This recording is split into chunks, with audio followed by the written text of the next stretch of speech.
Assalamualaikum warahmatullahi wabarakatuh. Sekarang kita masuk ke bab 3 tentang dampak penjajahan bangsa Eropa di Indonesia. Di sini kita akan bahas dampak politik, ekonomi, sosial budaya, dan pendidikan.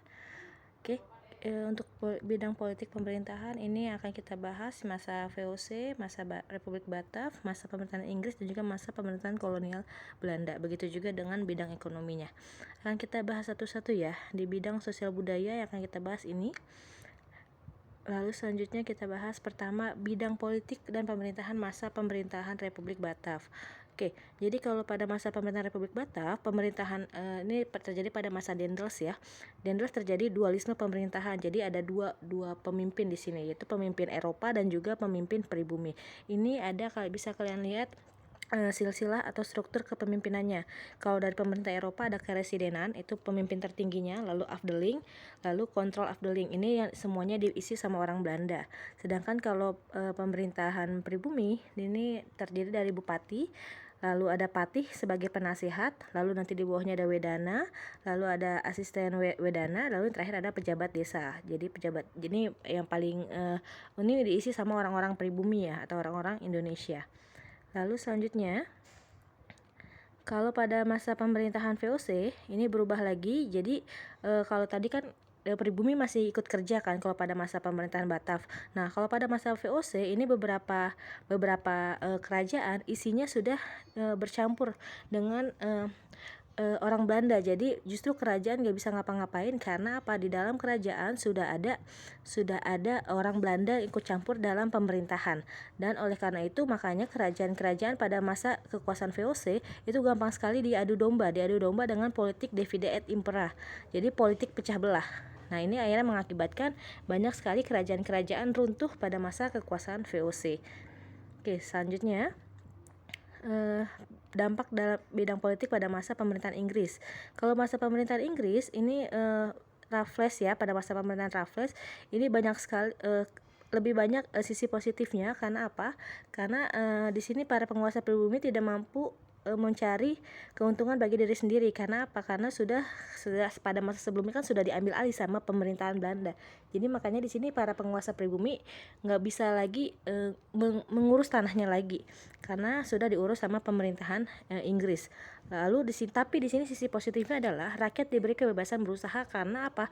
Karena tanah bukan lagi milik raja, tapi milik pribadi, milik perorangan. Jadi kalau rakyatnya punya tanah sendiri, dia nggak perlu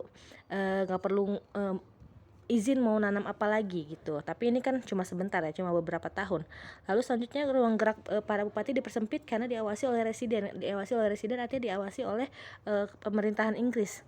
Lalu selanjutnya penguasa pribumi tidak lagi memiliki kuasa yang besar atas rakyat. Karena apa tadi? Karena tadi sudah dijelaskan rakyat punya tanah, punya kebebasan berusaha. Jadi kalau dia punya tanah, dia bebas untuk mengusahakan tanahnya sendiri.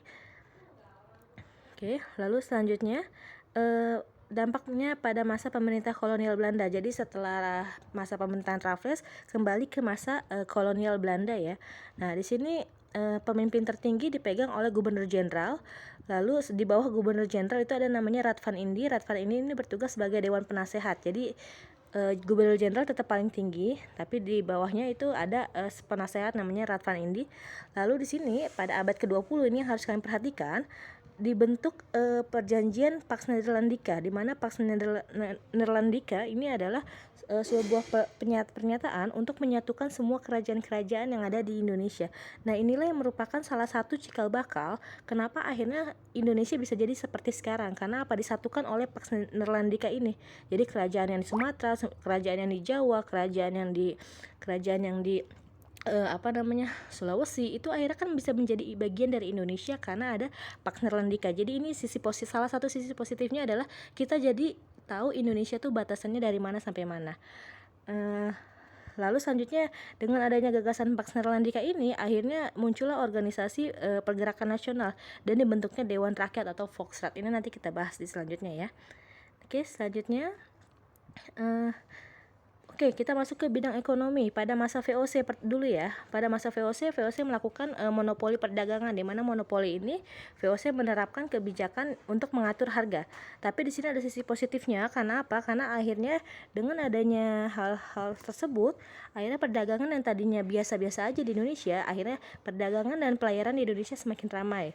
Lalu yang kedua, pedagang pribumi mengetahui jadi tahu barang apa sih yang laku di pasar internasional. Karena selama ini kan pedagang pribumi cuma nanam apa yang mereka tahu aja. Tapi setelah tahu, oh ternyata lada mahal ya di dunia internasional, akhirnya mereka banyak untuk menanam lada. Jadi pengetahuan tentang tanaman mereka meningkat. Lalu yang selanjutnya dampak negatif. Dampak negatif adalah ini ya, rakyat harus menjual rempah-rempah dengan harga yang ditentukan oleh VOC. Otomatis ini pasti pakai harga terendah, jadi kita nggak bisa jual lebih mahal. Selanjutnya terjadi penurunan jumlah penduduk karena dipaksa bekerja. Ini terjadi karena pada masa VOC dilakukan yang namanya ada yang diberlakukan namanya sistem tanam paksa. Jadi banyak penduduk yang meninggal. Selanjutnya pada masa Republik Batav, ini pada masa Dendels ya. Kalau pada masa Dendels, ini yang harus kalian ketahui, di sini bidang pemerintahan mengalami perubahan karena pada masa Dendels tanah raja akhirnya dirubah menjadi milik tanah pemerintah Belanda. Jadi nggak ada lagi namanya tanah raja. Jadi yang semua kekayaan raja itu menjadi milik kekayaan pemerintahan Belanda. Oleh karena itu para petani wajib membayar pajak kepada pemerintah kolonial untuk ya. Jadi aneh ya, kita yang punya tanah di sini tapi kita yang bayar pajak kepada mereka. Oke, selanjutnya pada masa pemerintahan Inggris atau pada masa Raffles ya. Pada masa Raffles terjadi perubahan kepemilikan tanah, sama-sama seperti pada masa Dendels ya. Jadi yang tadinya raja-raja punya tanah menjadi tanahnya milik pemerintah. Lalu oleh karena itu Raffles membuat kebijakan untuk melakukan sistem land rent atau sewa tanah. Akhirnya diberlakukanlah yang namanya pajak tanah untuk pertama kalinya. Lalu sistem sewa tanah memberi peluang karena semua orang yang punya tanah itu bisa menyewa, akhirnya muncullah perusahaan-perusahaan swasta untuk nyewa tanah-tanah di Indonesia. Karena kan dulunya tanah-tanah yang ada di Indonesia hanya boleh dipakai oleh pemerintah penjajah ya. Tapi dengan adanya sistem sewa tanah, maka pengusaha-pengusaha yang bukan dari Belanda seperti pengusaha dari Arab, pengusaha Cina, pengusaha India itu boleh nyewa tanah di Indonesia asal bayar pajak. Jadi muncullah yang namanya perdagangan bebas, muncullah pedagang-pedagang asing yang mau menyewa tanah di Indonesia. Lalu selanjutnya dampak ekonomi pada masa kolonial Belanda, ini setelah Raffles ya. Pada masa pemerintah kolonial Belanda, kegiatan perekonomian ini lebih banyak mengembangkan urusan tentang perbankan atau bidang bank. Jadi karena apa? Karena mereka sudah mengenal yang namanya sistem ekonomi uang. Karena kan sebelumnya cuma bayar pajak aja, tapi ternyata sekarang sudah ada modal. Jadi masyarakat Indonesia sudah mengenal yang namanya modal, karena kalau mereka punya modal mereka bisa nyewa tanah. Nah, jadi ini dipelajari di sini. Nah, lalu selanjutnya mulai ada yang namanya industri manufaktur atau misalnya pabrik-pabrik sederhana. Jadi industri manufaktur mulai didirikan di sini seperti membangun produksi makanan, minuman, gula, tembakau dan lain sebagainya.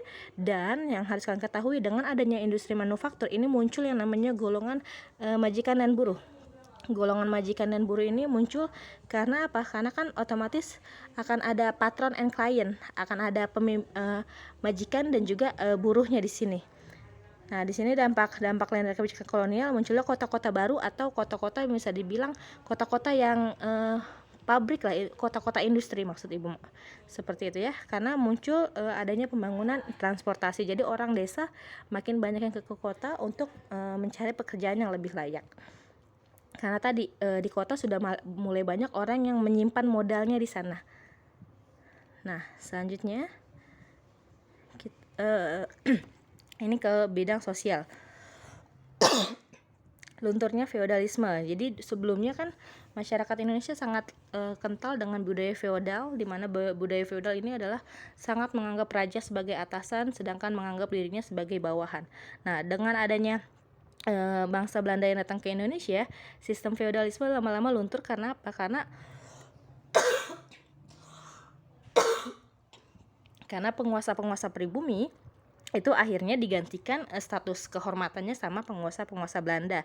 Jadi makanya akhirnya orang-orang Indonesia berpikir, ngapain sih kita menghormatin raja atau rajanya juga berada di bawah pimpinan dari pemerintah Belanda gitu. Jadi banyak sekali bangsawan-bangsawan yang mulai tidak lagi dihormati secara feodalisme seperti zaman dahulu, karena digantikan oleh pemimpin-pemimpin dari Belanda. Oke, lalu selanjutnya berkembangnya stratifikasi sosial atau tingkatan sosial, di mana tingkatan sosial orang Indonesia itu terdiri dari yang pertama golongan atas itu adalah orang-orang Eropa, lalu golongan timur asing itu adalah para pemodal seperti yang Ibu bilang tadi, orang Tionghoa, orang Arab, orang India, lalu yang golongan ketiga adalah golongan pribumi. Nah, golongan pribumi juga dibagi menjadi tiga. Yang pertama golongan bangsawan, yang kedua golongan petani, kayak petani, pedagang, atau pegawai pemerintah. Lalu golongan terakhir, golongan paling rendah ini adalah rakyat jelata, dan ini yang paling banyak jumlahnya. Oke, selanjutnya pertumbuhan dan perpindahan penduduk ini terjadi. Jadi dulu sebelum tahun 1800 penduduk tuh sangat rendah jumlahnya. Karena apa? Karena adanya kerja paksa dan lain sebagainya, hingga akhirnya banyak yang meninggal, adanya wabah penyakit yang tidak terselesaikan, kelaparan, perang, dan bencana alam. Lalu tapi selanjutnya setelah 1800 atau sekitar abad ke-19, pertumbuhan penduduk itu mulai meningkat karena yang pertama adalah penyebabnya karena perang sudah mulai tidak lagi semakin banyak, lalu pemerintah sudah mulai memperhatikan kesehatan masyarakat, lalu adanya perkembangan teknologi, transportasi, serta adanya proses migrasi. Jadi mulai ada, karena penduduk sudah mulai padat, maka sudah mulai ada perpindahan penduduk. Perpindahan penduduk ini terjadi karena kepadatan penduduk di suatu wilayah. Jadi mereka mulai pindah untuk membuka pekerjaan pada tempat-tempat baru. Selanjutnya perkembangan agama Nasrani. Nah, di sini karena seperti yang kita tahu ya, sebelumnya kan kita sebagian besar beragama Muslim. Lalu dengan datangnya bangsa Eropa, mereka memperkenalkan agama baru, yaitu agama Protestan dan juga agama Katolik. Nah, di sini bangsa-bangsa yang membawa adalah Portugis, Spanyol, dan Belanda. Kalau Belanda kebanyakan membawa agamanya Protestan ya, sedangkan Portugis dan Spanyol kebanyakan membawa agamanya Katolik. Nah, lalu selanjutnya dalam menyebarkannya mereka melakukan proses sinkretisme supaya apa? Supaya gampang diterima sama orang Indonesia. Jadi mencampur antara kepercayaan asli, yaitu kepercayaan Kristen atau kepercayaan Nasrani dan Protestan, dicampur sama kepercayaan lokal supaya gampang diterima. Itu disebut dengan sinkretisme. Oke, selanjutnya perkembangan seni arsitektur. Oke, dalam seni arsitektur di sini berkembangnya pada masa penjajahan bangsa Eropa. Ini ada empat gaya. Pertama gaya Indis. Gaya Indis itu gaya campuran antara pemerintah Belanda, gaya-gaya orang Belanda sama gaya-gaya orang lokal, orang-orang Indonesia. Lalu gaya Napoleon klasik itu gaya-gaya ala-ala Prancis. Lalu selanjutnya gaya neogotik. Neogotik itu gaya-gaya kayak apa namanya? Eropa masa lalu, kayak misalnya kastil-kastil gitu. Lalu selanjutnya gaya rasionalisme Belanda, artinya Belanda yang penuh dengan sisi rasional. Salah satu contoh percampuran seni arsitektur yang terjadi di Indonesia bisa kalian lihat di gedung The Java Sebang. Ini salah satunya ada di Medan. Atau biasa kota-kota besar pasti ada gedung The Java Sebang yang sekarang dijadikan sebagai gedung Bank Indonesia. Di Jakarta ada, di Bandung ada, di Semarang ada, dan lain sebagainya. Oke, selanjutnya kita ke perkembangan seni sastra. Perkembangan seni sastra ini salah satu bukunya ada buku The History of Sumatra yang ditulis oleh William Madsen. Kalau yang History of Java itu ditulis oleh Raffles ya. Jadi di sini dengan adanya kedatangan bangsa Eropa, penulisan karya sastra di Indonesia tuh semakin beragam ya, karena pakai sudut pandang orang lain untuk melihat bangsa Indonesia. Ini salah satunya. Oke, selanjutnya perkembangan seni musik. Ini muncul alat-alat musik yang tadinya kita nggak pernah tahu, kayak misalnya biola, cello, gitar, flute, ukulele. Ini diperkenalkan dan akhirnya ini bercampur sama alat-alat musik dari Indonesia. Maka lahirlah perpaduan musik antara musik barat dengan musik Indonesia.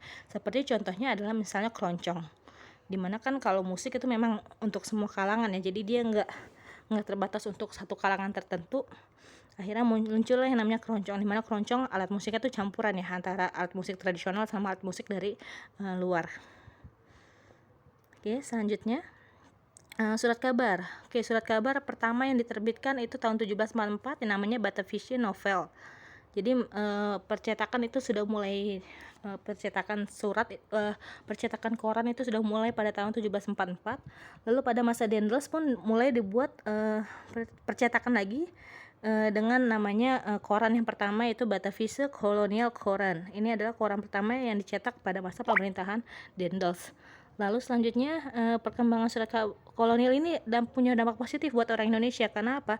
Karena dengan adanya surat kabar, akhirnya kita bisa, ikut menyebarkan, semangat kemerdekaan di sini. Makanya digunakan sama golongan pelajar. Jadi salah satu cara bagaimana ide-ide orang Jawa bisa terdengar sampai ke Sumatera, ke Kalimantan, ke Sulawesi, itu pakai koran-koran kayak gini. Jadi makanya kita tahu tentang semangat kemerdekaan. Jadi semangat kemerdekaan bukan cuma ada di Jawa aja, tapi ada di seluruh Indonesia karena adanya surat kabar ini. Oke, ini salah satu contoh Batavia Colonial Koran ya, koran pertama yang dibuat pada masa Dendels. Lalu berdirinya sekolah-sekolah di Indonesia. Oke, ini sekolah-sekolah di Indonesia didirikan. Yang pertama ada Osvia, lalu ada Stovia. Stovia ini terkenal karena dia tempat lahirnya Budi Utomo ya. Lalu ada Nederland Indisch Artsen School, lalu Res Hogeschool, Landbouw, Technische, Hollandse Kwek School. Ini Technische High School di Bandung, ini yang akhirnya jadi ITB. Oke, selanjutnya lahirnya golongan terpelajar. Golongan terpelajar ini lahir karena tadi sudah didirikan sekolah-sekolah tadi ya. Sejak lahirnya golongan terpelajar ini, maka karena adanya pendidikan pada abad ke-20 munculnya golongan intelektual atau golongan terpelajar yang sadar kalau ternyata selama ini tuh kita bukan di bawah pemimpin Belanda. Pemimpin kita tuh bukan orang Belanda. Jadi kita sadar kalau selama ini tuh kita sedang dijajah. Dan inilah golongan-golongan yang menyadarkan kita untuk meraih kemerdekaan. Karena ini muncullah beberapa golongan pergerakan nasional seperti Budi Utomo, Sarekat Islam, Indies Party, Muhammadiyah, Nahdlatul Ulama, dan lain sebagainya. Ini salah satu pendiri dari Budi Utomo, yaitu organisasi nasional pertama, yaitu Wahidin Sudirohusodo. Oke, untuk bab 3 ini gue anggap selesai. Sampai sini, wassalamualaikum warahmatullahi wabarakatuh.